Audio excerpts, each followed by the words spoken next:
महीने बचे हैं एग्जाम में, इतना बड़ा सिलेबस है, समझ नहीं आ रहा कौन सा सब्जेक्ट छोड़ूं कौन सा सब्जेक्ट करूं। मेरे को तो सब इम्पॉसिबल लग रहा है।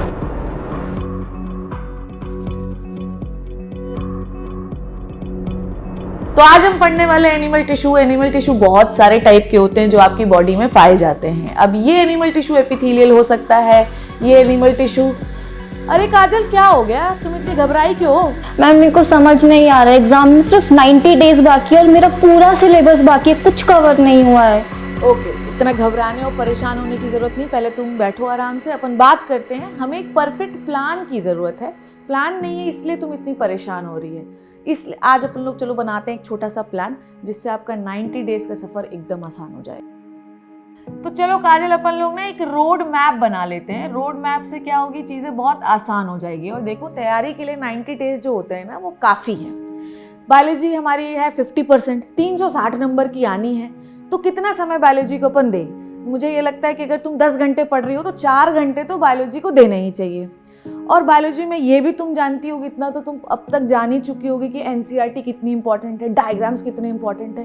तो अपने को ना पूरा रट डालना है एनसीईआरटी, और समझ समझ के रटना है। एनसीईआरटी की डीप लाइंस में जाना है और डायग्राम्स को बिल्कुल याद कर लेना, क्योंकि डायग्राम बेस्ड क्वेश्चन भी बहुत भयंकर आते हैं। बताओ ये बात सही है? यहाँ तक तुम एग्री हो कि नहीं हो? बट लेकिन फिजिक्स और केमिस्ट्री का क्या? अरे सर आइए, हेमंत सर, गौरव सर, इसको समझाइए। तो बोल रही है, इसको समझ नहीं आ रहा है इसको। देखो, केमिस्ट्री का जो रोड मैप है वो बिल्कुल सिंपल है। आपको ध्यान देना है किस पे?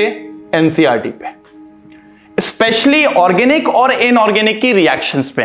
और हर चैप्टर के कम से कम 35 से 40 एमसीक्यू करना मत भूलना। नाइस। देखो यार, फिजिक्स की ना बेटा, मैं एक बात बताता हूँ काजल, आप लोग क्वेश्चन प्रैक्टिस करने जाते हो, डर जाते हो। होता क्या है, आपने क्वेश्चन किया, आपसे वो सवाल नहीं हुआ, आप खुद को ना जज करने लग जाते हो। बिल्कुल। करना ये है, खुद को जज मत करो, उस क्वेश्चन से सीख लो कि यार ये सॉल्व होता कैसे है ना? जैसे टीचर होता है, कुछ ना कुछ सिखा के जाता है, क्वेश्चन भी कुछ ना कुछ सिखा के जाएगा। पहली बात तो ये होगी, जितनी ज्यादा प्रैक्टिस उतनी अच्छी फिजिक्स स्ट्रांग होती चली जाएगी। ठीक है, खुद को जज नहीं करना है, बहुत सारे क्वेश्चंस लगाने हैं, सीखना है। याद रखना, आप कभी नहीं हारते हो, या तो आप जीत जाते हो या तो आप सीख जाते हो। तो एटीट्यूड पॉजिटिव और बढ़िया से प्रैक्टिस करो, फिजिक्स एकदम मस्त स्ट्रांग हो जाएगी। गार्गी मैम भी आ गई है, क्लास खत्म हो गई है, एक बार उनसे भी बात कर लेते हैं। मैम इसको समझाओ थोड़ा। काजल, नीट का एग्जाम नहीं है, एक माइंडसेट है। जैसा माइंडसेट वैसा आउटपुट है। और अगर तुम्हें बायो को एस करना है तो सबसे पहले तो अपना एनसीईआरटी को मास्टर कर लो, क्वेश्चंस करो भरपूर, रिवीजन करो एंड अपने ऊपर पूरा कॉन्फिडेंस रखो। और काजल, एक चीज बहुत इंपॉर्टेंट है, प्लानिंग से ज्यादा इंपॉर्टेंट है एक्शन। तो एक प्लान बनाओ और उस पर एक्शन बहुत ज्यादा जरूरी है।